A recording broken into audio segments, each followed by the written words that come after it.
If you have a new record out, it's over there. Laugh out. Fucking A! Oh, hey. All right. Huh? You lose a hat, too? Not me. Some shit, man.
Ready?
Oh my.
Let's go,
song's about the ongoing use of humans for experimentation. You are an experiment.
I'll give you my number. Okay, it's Mark. Here, I'll take it. All right, take it. I got it. Mark and Wolfpack, no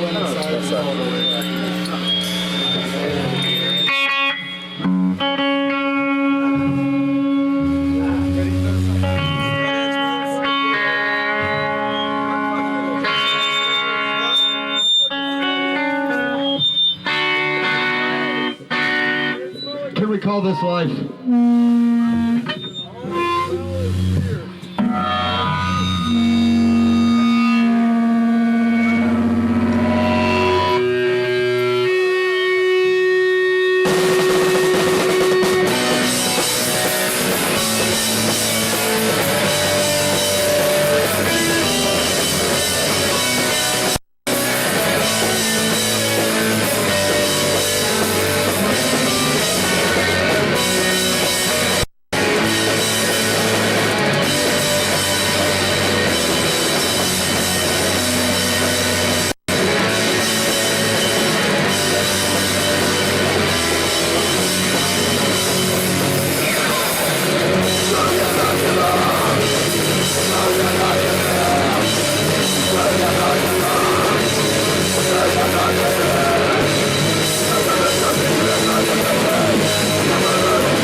Junior high was a very good time. Dirty phrases and dirty rhymes. Junior high was a very good time. I remember being spit on the neck, whacking a football when my head was down. He was a member of the Sultan gang, and I'd like to mess with his back to work. The kids might ask then. Junior high was a very good time. Junior high was a very good time. Dirty phrases and dirty rhymes. Junior high was a very good time. Till it hurt me and then subsided. But I still feel the pain now and again. Junior high was a very good time. Junior high was a very good time. Dirty phrases and dirty rhymes. Junior high was a very good time. I remember twisting Alvin's titties so hard on the bus I made him cry. Felt the power and then we lost a friend. sorry I went on to it again. Junior high was a very good time. Junior high was a very good time. Dirty phrases and dirty rhymes.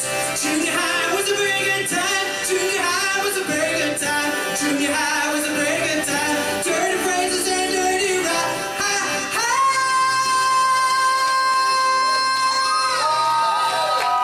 Junior high was a very good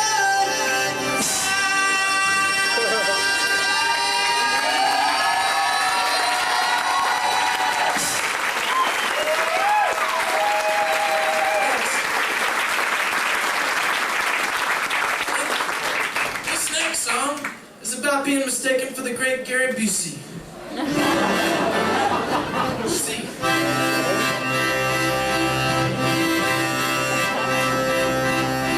There was a young boy who put an ice on his eyebrows, dried cranberries under his chin.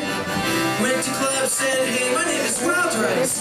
Could you let me in for free?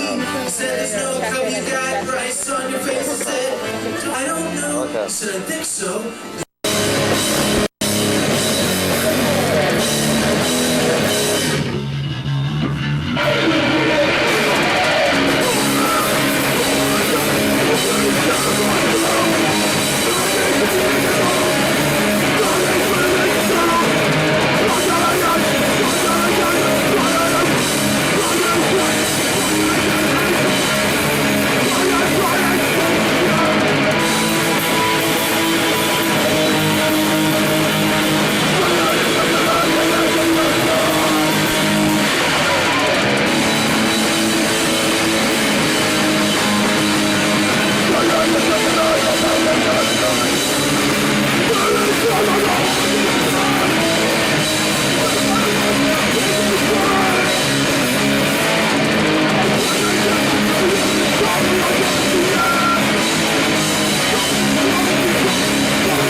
Thank you.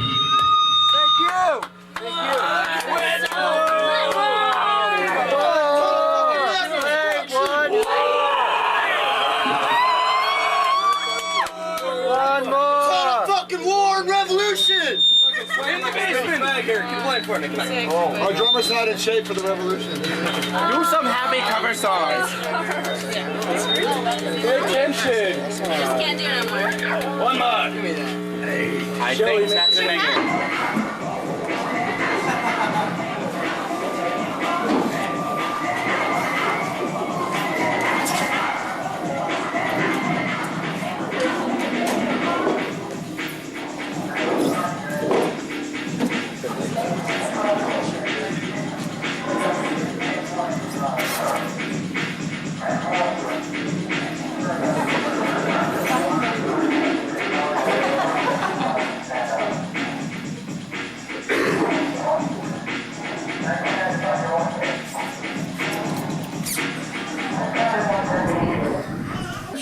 Both for the turnout and for the hand.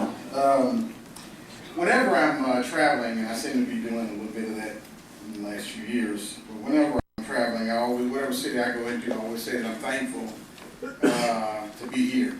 But I also say that I'm thankful to be alive, and because of the many chapters of racist attacks and battles with the police and prison guards and what have you, and also many people who died in the movements I belong to. I always say that I'm thankful. Also, I could be in prison today, and another person could be sitting here talking or standing here before you talking about me inside the prison system. and I'm always thankful to be the one out here speaking. But also,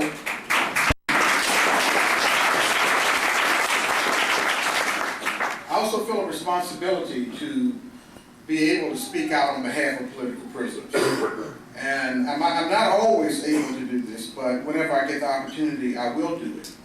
I realize that there are literally in this country hundreds of political prisoners, persons who went to so-called jail or crimes of political nature, but also there are hundreds of thousands, narrative appear, over a million or so class war prisoners or prisoners of the struggle being made against them or being made against poor people. And this is an especially important time because there are over 2 million people in the so-called American prison system, the so-called criminal justice system. There are 2 million people, 1 million of which are black, and 60% of all female prisoners are black. So what we're talking about is a kind of attack on poor and working class people in this country. And this is what the state is really all about. People say, well, the state's taking away my individual rights, and I can't do this and I can't do it. That isn't the problem as much as the state is a death culture. The state is the overpowering, overwhelming authority to beat you down by one means or another, to make you even pay to do it through taxation, through police terrorism and murder. That's what the state is. It's an instrument for repression. And the fact I'm here to speak out, and especially I was invited to speak out about Jeffrey Lugar's case and that of Critter. And this was a railroading. This is a very familiar kind of case to me. It's the kind of thing that I was subjected to in 1969 when I was charged with hijacking a plane to Cuba. But it also, the years ever since, I've seen so many political prisoners be railroaded to jail by the same methods of the so-called fair trial and the legal system in the United States. And somebody said, well, the legal system gives you representation. I've never met anybody in the prison system that didn't have a damn lawyer. Now, so what that meant, you had a lawyer, you had a trial, you had, all this kind of stuff that you're supposed to think that you were treated fairly. The fact that a man's in prison for 23 years over some damn cars, burning some cars for some rich dealer, and we're supposed to feel sorry for the automobile dealer. Oh, he lost millions of dollars. He could have sold those cars to rich people up on the mountain. We're supposed to feel sorry for him. And a man goes to jail for most of his life, most of his youthful life. And we're supposed to see that as rational and fair. We're supposed to see that as rational and fair. And I submit to you that this is repression of the worst sort. Repression of the worst sort. Let me just say this also, and to get this right out in the open. Having been a victim of police repression or belonging to movements that have been crushed by the government, I know a frame-up when I see one. I'm going to say that I feel that the Eugene police are directing a campaign of repression against anarchists in this city.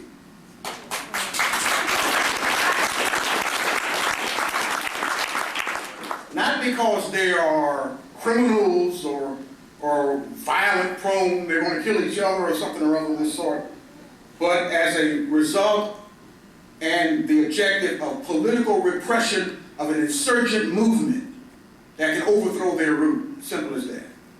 That's what this police department is doing here, and that's what this government is doing. So this is a hotbed of radicalism, and I'm sure as hell glad to be here. I always say that any place that is raising hell against the state and the government, that's where the hell I should get to as soon as I can. Because I'm a bona fide hell raiser. When I went to prison, as a young man, 20 years old, getting 2 life sentences, and for the rest of your life you're supposed to be in prison and never get out. The one thing I said to myself, you know, they were saying, well, maybe if you beg the judge, write him a begging letter, he'll cut the time or something or other. I knew that they put me in prison to send a message to the rest of the movement that we'll crush you just like we crushed this guy. And I was supposed to, as they put it, just crumble. And instead of crumbling, what I swore is that when I went to prison, if there was a riot, I would be at the center of it. If there was a strike, I would be the forerunner of it. If there was an escape, I wanted to be part of it. If there was a rebellion, I wanted to be in it as deep as possible. That whatever act of resistance there was against the government, and of course in those days the prison movement was extremely powerful, I wanted to be part of that. And that was what I based my whole life on, around. That actually gave me the strength to resist in prison, to live through all the torture and the hell and the repression and the filth and the degradation. And to come out of that with a spirit of ready, okay, mother, I'm ready for some more. Let's get it on. And it's not anything about me as an individual. There's nothing about me as an individual that Free or Critter or anybody else, any other political prisoner in this country could not and cannot do. It is the understanding and the belief that you have a movement, you're part of a movement that is changing the world. And the state, we can't expect the state to stand by idly while we do that. They are going to make political prisoners out of some of us. They are going to make martyrs out of some of us. This is just a reality. But the issue is about political prisoners. The state does not set the timetable for how long you stay in prison. We do. And we set that by our failure to build a movement to free our comrades. Because if we go to sleep, if we do this as a hobby, they'll be in prison from now on. But if we build a movement that's strong enough, that's powerful enough, it can open the doors for any of us. Munya Abu Jamal would be dead right now if he didn't have a powerful international movement. And so what I'm here to tell you is essentially this. We can defeat the government's repression. We can turn the clock back on their attempt to take away our comrades. And we can take prison as an institution of this country, which is what this government is all about. Like Malcolm X said, if you want to know what America means prison. We can defeat the old system, the old repression, the capitalist state that's starving millions of people and killing millions of people all over the world. That's right now bombing Afghanistan and looking to bomb other likely targets. We can destroy that system, and we should destroy that system in the process of creating a new system where there is no racism, where there is no war, there is no damn nation state, and there are certainly no prisoners.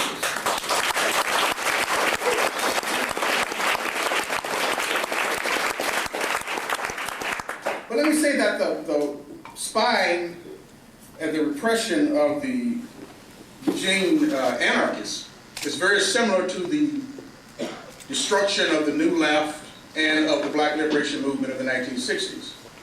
Certainly the Black Panther Party, which was at one stage the most revolutionary or dynamic revolutionary political formation of that period.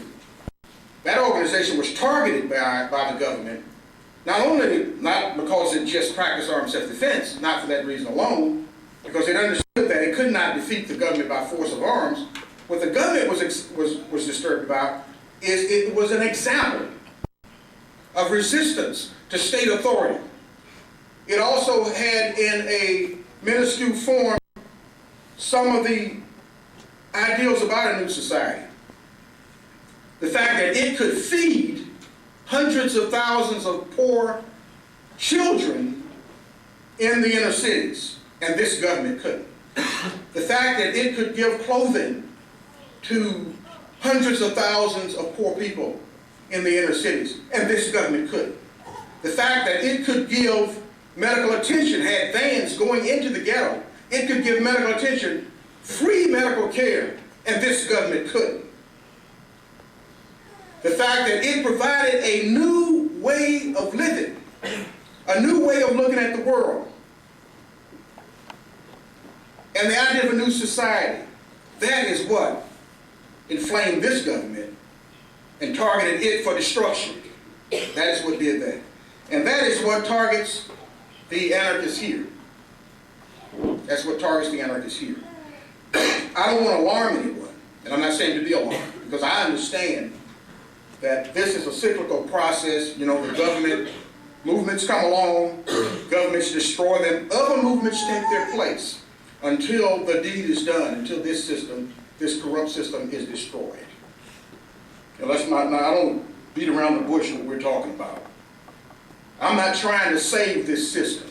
I'm not trying to keep the Democrats or the Republicans in power. I want all this bullshit destroyed, you know. This entire system has to be dismantled.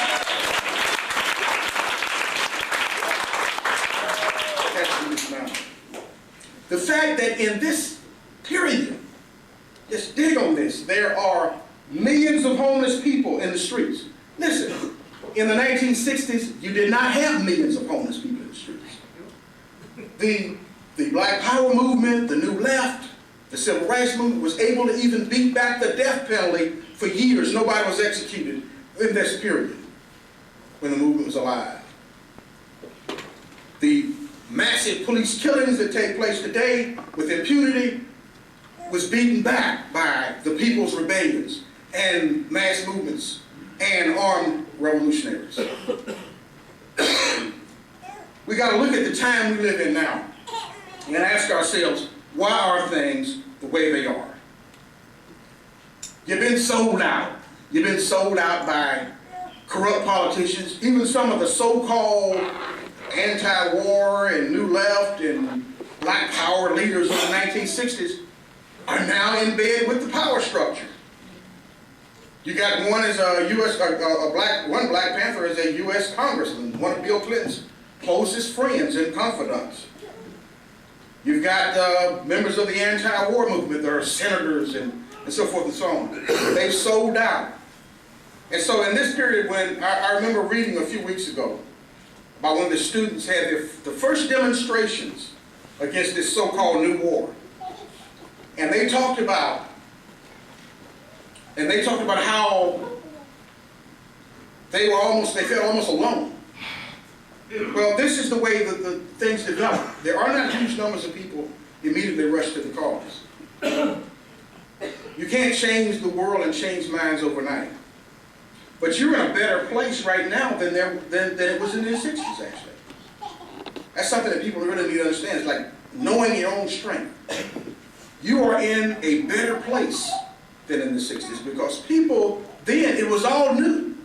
And all this thing about people understand, we know exactly where we're going. Well, we sure was in the 60s. Everybody knew what they were doing.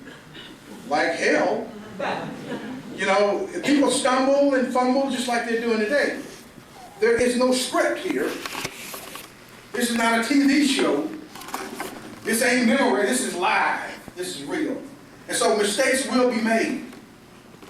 And people need to understand that. But you can learn from the past without living in the past. I don't even live in the damn past, and I'm from the past. So, here we go with a new damn war, with a silly-ass president, another one, and he wants to tell us everything's all right. We've got everything in hand. And this war is being fought in your name, or our name, or however you want to put it. We're all united. And we're dropping these bombs over there on those hills. And then we got a state, a government that has people sleeping in the street, that has millions of people every day in the prison system, that thousands of people being shot down over the course of years in this country. You know, there's something like upwards of 1,000 people shot and killed by American police forces every year. We don't know the exact numbers. We know there's somewhere between 500 and 1,000 every year. Now, purportedly, there's a law that says that the federal government is supposed to report every year on the number of cases of persons who died in police custody, been subjected to police abuse or whatever you want to call it. And my friend said, don't call it police brutality. All right, I won't. I'll call it state terrorism. And people are being subjected to this police state terrorism by the government. And the numbers, if you stop to think about it, will have you a God. You say like, okay, if 1,000 people are being killed every year, and this has been going on for at least 20 years, that's more people being killed in Northern Ireland or somewhere where they've been having war. Hell, you know, this is clearly a war, and it's a one-sided war where they're eradicating poor people and black people in this society. People without social power, they don't have friends in high places. They're being murdered. And if you express points of view that they don't like, and if you're part of a movement that's in opposition to the prevailing capitalist system, they want to destroy you. And they will seek to destroy you. So it's important to understand that. Because in the 60s, we didn't really pick that up. We knew, there was people who had suspicions that the government was spying on them. And of course, the government, oh, we don't do that. Why, this is a democratic regime. Oh, we believe in the Constitution, the Constitution of the United States. And of course, later, when they found out about the counterintelligence program, they could say, you see there? But the problem was, the entire movement was practically dead. So we're in a position now where we know what the government will do and has done. We should be under no illusions about we're going to be treated fairly. We saw, I'm sure here, people attended the trial when Free and Critter were put on trial, and they know that they were railroaded to jail. And the fact, as I started out saying, that a man would be in jail for some damn cars, torching some cars. And of course, you know, I don't even drive a car. I don't have a car. I can't drive anyway. But I don't have a driver's license. But I think that there's a class thing, and so there always has been a class thing associated with a car like an SUV. You know, not any poor Joe can go in there and buy one. Let's be quite clear about that. And they are some hell of polluting vehicles. I mean, everybody knows that. So our brother here just took it in his hands to save us from more strangulation. Yeah. He was saving the babies and everything. In that respect, he's a hero. You should understand that. Somebody said, well, he's in prison for no crime. Well, this state tries to make you believe that everybody who goes to prison is a criminal. Well, if that were the case, then all those bastards up in Congress would be over in the penitentiary right now.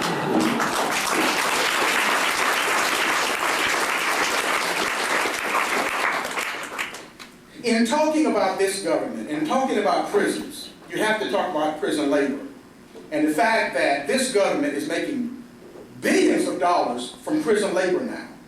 They are doing it in terms of these, the so-called prison industrial complex, which takes on more forms.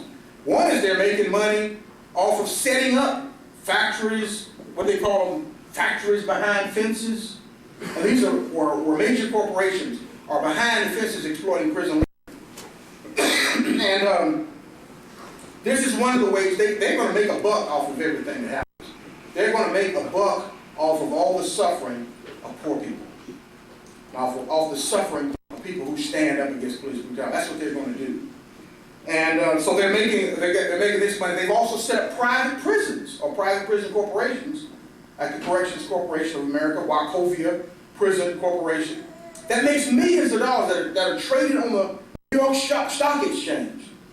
This is slavery. This is state slavery, is what this is. And they're making a buck after it, making a buck off of it. And so we need to call it what it is. We should never accept this kind of situation. But they are trying to brainwash or create a mass psychology of fascism to make people accept anything and everything. And of course, with the so-called war, and the first casualty of the war is the truth, or the ability to tell the truth, they will try to brainwash people to accepting anything. Now, The other day, of course, you know that all the major news services went to the White House, and they made an agreement with Bush that they were not going to put any bad news in about the war. So if people start getting killed and sent home in body bags or whatever, they're not going to report it. They are under the control of the state. You don't have a so-called free press in this country. Well, most of us know that. I'm preaching to the converted there. But there is no such thing as a free press, which is why it's so important